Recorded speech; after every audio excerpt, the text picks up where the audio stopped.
राम राम मित्रों। आज मैं आपको भारतीय संस्कृति की विश्व को अमूल्य धरोहर जल संरक्षण के बारे में बताऊंगा कि हमारे प्राचीन ग्रंथों में किस प्रकार से जल संरक्षण के बारे में लिखा गया है और पृथ्वी पर जीवन बना रहे इसके बारे में उपाय दिए गए हैं। तो आप मेरे साथ बने रहिए। ये श्रीमद् देवी भागवत महापुराण है और ये इसका 9वां स्कंध है और 10वां अध्याय है। 9वां स्कंध 10वां अध्याय, और इसमें वो उपाय बताए जा रहे हैं जिनसे कि आप पृथ्वी की संरक्षण कर सकते हैं। गवाम मार्गम विनिष्कृत्य यश्च सस्यम ददाति च दिव्यम वर्षशतं चैव कुंभी पकात च तिष्ठति। इसका अर्थ है कि जो मनुष्य गाय के चरने, गाय के मार्ग यानी जो जिसको गोचर भूमि कहते हैं या चरागाह कहते हैं, तो चरागाह की भूमि को जोत कर उससे उत्पन्न दान अगर ब्राह्मण को भी देगा तो भी वह देवताओं के दिव्य 100 वर्षों तक कुंभी पाक नरक में निवास करेगा। तो जैसे लोग कहते हैं कि ब्राह्मण को दान देने से, मतलब प्राचीन ग्रंथों में लिखा गया है, पाप कटते हैं, लेकिन अगर आप चरागाह की भूमि को खेत में बदल कर उसका अगर जो धान्य उत्पन्न होगा उसको अगर दान करें, मतलब उसके उत्पन्न अनाज को अगर ब्राह्मण को भी दान करें, तो ऐसा लिखा गया है कि ये कुंभी पाक नामक एक भीषण नरक होता है जिसमें दिव्य 100 वर्षों तक उसको रहना पड़ेगा। तो एक यहाँ थ्योरी ऑफ रिलेटिविटी भी आपको दिख रही है कि दिव्य 100 वर्ष देवताओं का जो वर्ष होता है, खैर वो अभी हमारा मुख्य विषय नहीं है। मैं आपको यहाँ पर बताना चाह रहा हूँ पर्यावरण का संदेश। श्लोक संख्या 11 देखिए, इसी में ये वही लगातार 9वां स्कंध में ही है। 9वां स्कंध में 10वां अध्याय। गोष्ठम तड़ागम निष्कृष्यम मार्गे सस्यम ददाति यः स तिष्ठत्य सिपत्रे च यावदिन्द्र अश्च चतुर्दश। गोष्ठम गाय के रहने का स्थान, तड़ागम तड़ाग यानी वेटलैंड जिसको कहते हैं। देखिए, रामसर कन्वेंशन हुआ 1970 के दशक में, लेकिन भारतीय संस्कृति में ये हजारों वर्ष पुराने ग्रंथ हैं और इनमें तड़ाग यानी पुष्कर तड़ाग, ये वेटलैंड इसको कहते हैं, मतलब कि झील। तो जो मनुष्य गाय के रहने के स्थान तड़ाग और मार्ग को जोत कर वहाँ से पैदा हुए अन्न का दान करता है, वह 14 इंद्रों की स्थिति पर्यंत, ये इंद्राश चतुर्दशा लिखा गया है, 14 इंद्रों की स्थिति पर्यंत असिपत्र नामक नरक में पड़ा रहता है। तो ये देखिए, सब इनको क्यों बताया गया है? लोग कहते हैं पुराणों में कहानियाँ भर दी गई हैं।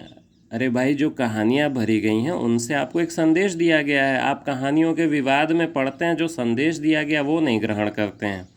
अब देखिए क्या कहा जा रहा है कि एक तो कहा गया कि इसमें कहा गया कि चरागाह को आप खेत मत बनाइए।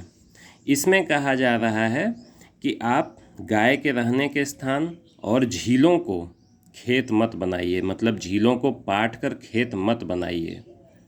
तो आज जो झीलों को पाट पाट कर खेत बना रहे हैं, अभी कल के ही डीएनए में सुधीर चौधरी जी बता रहे थे कि गांव एक एक बूंद पानी के लिए तरस रहे हैं। पानी कहाँ से आएगा? हर जगह लैंड माफिया सक्रिय हैं, झीलों को लोग पाट दे रहे हैं, चाहे गांव हो चाहे शहर हो।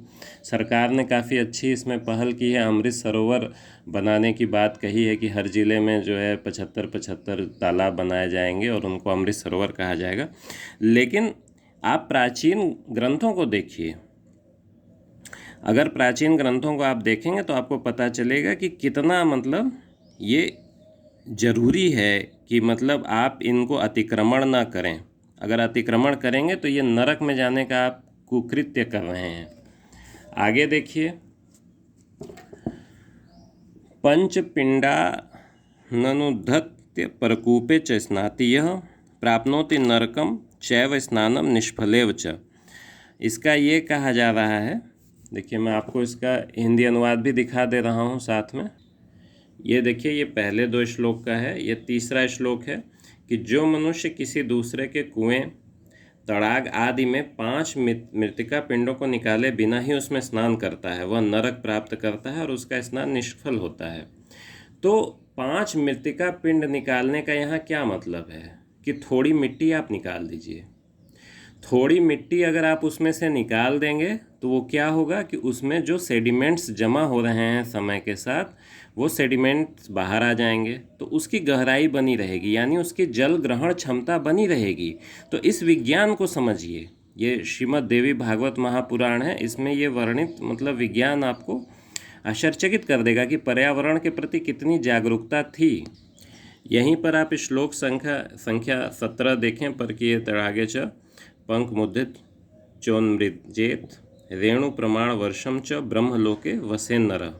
तो यहाँ कहा जा रहा है कि जो मनुष्य दूसरे के तड़ाग में, मतलब किसी और ने झील या तालाब खुलवाया, उसमें पड़ी हुई पंख यानी कीचड़ को साफ करके स्नान करता है, उस कीचड़ में जितने कण होते हैं उतने वर्षों तक वह ब्रह्मलोक में निवास करता है। तो ब्रह्मलोक आपको किससे मिल रहा है? अगर आप दूसरे के बनाए गए तड़ाग यानी कि झील या तालाब आदि की सफाई करके अगर उसमें नहा रहे हैं तो आपको ब्रह्मलोक मिलेगा। तो कहने का मतलब ये है कि अगर आप और जगह की झीलों वगैरह को साफ करते हैं ताकि उसमें जल ग्रहण क्षमता बनी रहे, तो ब्रह्मलोक जाने के आप अधिकारी होते हैं, यानी अत्यंत ही पुण्य का कार्य है। तो इससे देखिए ये मतलब कितनी बड़ी बात है कि पृथ्वी के संरक्षण या पृथ्वी पर जीवन के संरक्षण, जल के संरक्षण, ताकि मानव अच्छे से रह सके, तालाब तड़ाग जिनको कहा गया है उनसे तालाब शब्द बना है, तालाब और झीलें बनी रहें तो पृथ्वी में जो ग्राउंड वाटर लेवल है वो भी बना रहेगा। तो प्राचीन काल के शास्त्रों में जो हमारे भारतीय ग्रंथ हैं उनमें ये कहा गया है कि अगर आप तालाब बनवाते हैं या तालाब की सफाई करते हैं तो ये सब अत्यंत पुण्य का कार्य है, जल का संरक्षण कीजिए।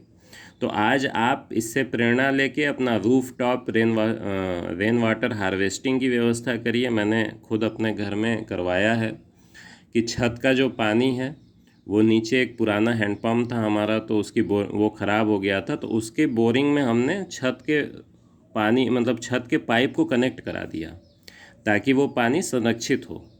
तो देखिए जिस प्रकार आप कर सकें उस प्रकार करिए। मेन है जो ग्रंथों में कहा गया है उसके मूल भाव को ग्रहण करिए, मूल तत्व को ग्रहण करिए। कभी भी मतलब लोग क्या कहते हैं कि इधर उधर की कहानियों में फंस जाते हैं और जो ज्ञान बताया जा रहा है उस ज्ञान को नहीं देखते हैं। तो इस ज्ञान को समझें, और ये बहुत ही अच्छा ज्ञान है। जल के संरक्षण का एक बहुत बड़ा आपको मैं प्रमाण के साथ दिखा रहा हूँ। तो जल का संरक्षण करें, हमारे प्राचीन ग्रंथों में यही संदेश दिया गया है। और तमाम बावलियाँ हैं, रानी की वाव से लेकर और बहुत ही सैकड़ों बावलियाँ हैं जो प्राचीन भारत में थीं, वो जल संरक्षण के लिए ही थीं। और इन्हीं ग्रंथों में उन बावलियों को बनाने और उनकी सफाई करने की प्रेरणा है। तो जय माता की। वीडियो देखने के लिए धन्यवाद।